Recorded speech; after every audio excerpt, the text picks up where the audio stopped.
Hi friends, welcome to prime nine tech. Right, మన ఇంట్లో లేదా ఆఫీస్లో సీసీటీవీ కెమెరాలు ఉంటేనే ఎవరినో మనల్ని చూస్తున్నారని అలర్ట్గా ఉంటాం కదా. కానీ మీ ఇంట్లో 24 గంటలు ఆన్లో ఉండే వైఫై రౌటర్ సీసీటీవీ కెమెరాల కంటే 100 రెట్లు డేంజర్ అని మీకు తెలుసా? అవును, మీరు విన్నది నిజమే. మనం ఇంటర్నెట్ కోసం తెచ్చుకున్నటువంటి వైఫై రౌటర్ ఇప్పుడు మనపై దొంగచాటుగా నిఘా పెట్టబోతోంది. దీనికోసం మీ చేతిలో స్మార్ట్ ఫోన్ ఉండాల్సినటువంటి అవసరం లేదు. చివరకు మీ మొబైల్ పూర్తిగా స్విచ్ ఆఫ్ చేసి ఉన్నా సరే మీ కదలికలను ఇది కనిపెట్టేస్తారు. ఇక జర్మనీకి చెందినటువంటి శాస్త్రవేత్తలు ప్రతి ఒక్కరి మైండ్ బ్లాక్ అయ్యేలా వైఫై రౌటర్ స్పైయింగ్ అంటే వైఫై రౌటర్ స్పైయింగ్ వెనుక ఉన్న ఒక భయంకరమైనటువంటి నిజాన్ని బయటపెట్టేశారు. అసలు ఈ కొత్త ముప్పు ఏంటి?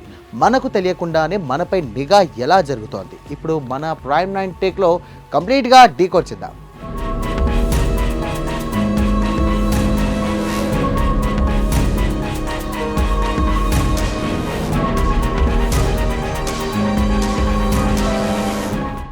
ఫస్ట్ వన్, అసలు ఈ నిఘా ఎలా జరుగుతుందో చూద్దాం. జర్మనీకి చెందినటువంటి curl Ruhi institute of technology అదేనండి కిట్ పరిశోధకులు చేసినటువంటి తాజా అధ్యయనంలో ఒక సరికొత్త నకిలీ వైఫై దాడి వెలుగు చూసింది. దానికి వారు BFID అని పేరు పెట్టేశారు. ఈ టెక్నాలజీ ద్వారా మన చుట్టూ ఉండే నార్మల్ వైఫై రౌటర్లను అత్యంత ప్రమాదకరమైన నిఘా కెమెరాలుగా మార్చేయవచ్చని సైంటిస్టులు హెచ్చరిస్తున్నారు. ఇక సెకండ్ షాకింగ్ ఫ్యాక్ట్ ఏంటంటే ఫోన్ లేకుండానే మిమ్మల్ని గుర్తుపట్టేస్తోంది. మీరు ఏదైనా వైఫై నెట్వర్క్ పరిధిలోకి రాగానే మీ శరీరం వల్ల గాల్లో ఉండే రేడియో తరంగాల్లో కొన్ని మార్పులు వస్తాయి. ప్రపంచంలో ప్రతి మనిషి శరీరాకృతి, వారు నడిచే విధానం వేరువేరుగా ఉంటాయి. ఈ శారీరక కదలికల ఆధారంగా మెషిన్ లెర్నింగ్ AI మోడల్స్ సహాయంతో వైఫై రౌటర్లు ఏకంగా 99.5% ఖచ్చితత్వంతో మీరు ఎవరో గుర్తుపట్టిస్తారు. మీ ఫోన్ ఆఫ్లో ఉన్నా సరే ఈ రేడియో తరంగాల నిఘా నుండి తప్పించుకోవడం అసాధ్యం. మూడో ప్రమాదం ఏంటంటే సీక్రెట్ కనెక్షన్లు.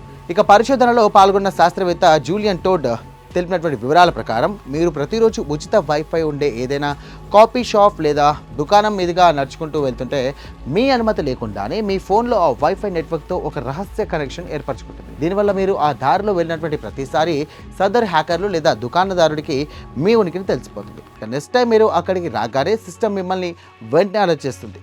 ఇక నాలుగోది టెక్నికల్ బ్యాక్గ్రౌండ్.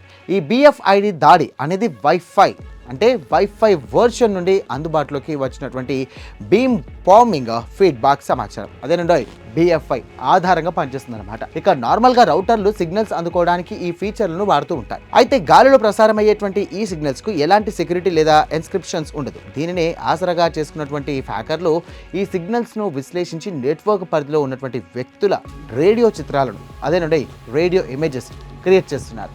శాస్త్రవేత్తలు ఏకంగా 197 మందిపై ఈ ప్రయోగం చేస్తే కనుక ఇది ఎంత పక్కగా పనిచేస్తుందో నిరూపించారు. అయితే ఇక్కడే అసలైన ట్విస్ట్ ఉంది. భవిష్యత్తులో ఈ సాంకేతికతను కొన్ని శక్తులు లేదా ప్రభుత్వాలు ప్రజలపై దొంగచాటుగా నిఘా పెట్టడానికి, వాళ్ళ పర్సనల్ లైఫ్లోకి తొంగి చూడడానికి ఉపయోగించే ప్రమాదంగా ఉంది. ఇంటర్నెట్ కోసం మనం తెచ్చుకున్నటువంటి వైఫై రౌటరే మన గోప్యతను హరించేలా మారడం నిజంగా ఆందోళనకరమైనటువంటి విషయం. అందుకే వైఫై పరిణామాల్లో IEEE 802.11 BF తక్షణమే కొత్త భద్రతా నిబంధనలు చేర్చాలని టెక్నాలజీ సంస్థలను కూడా శాస్త్రవేత్తలు డిమాండ్ చేస్తూ ఉన్నారు. టెక్నాలజీ పెరుగుతున్నటువంటి కొద్దీ ఇలాంటి భద్రతా లోపాలు రావడం సామాన్యుడి ప్రైవసీని ఒక ప్రశ్నార్థకంగా మార్చేస్తోంది. సో చూసారుగా, సీసీటీవీల కన్నా డేంజర్గా మారుతున్న మన వైఫై రౌటర్ల కథ.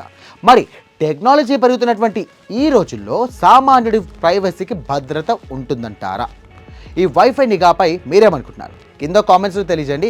మీ ఇంట్లో వాళ్ళకి, మీ ఫ్రెండ్స్కి ఈ లీక్ అయినటువంటి ప్రమాదం గురించి తెలియాలి కాబట్టి వెంటనే ఈ వీడియోను అందరికీ కూడా షేర్ చేసి అలర్ట్ చేయండి. ఇక సైబర్ సెక్యూరిటీ మరియు లేటెస్ట్ టెక్నాలజీ ప్రపంచంలోని ఇలాంటి సెన్సేషనల్ అప్డేట్స్ ఏవి కూడా మిస్ కాకుండా ఉండాలంటే ఇప్పుడే మన ప్రైమ్ నైన్ టెక్ ఛానల్ను సబ్స్క్రైబ్ చేసుకోండి. Thank you for watching. Stay tuned.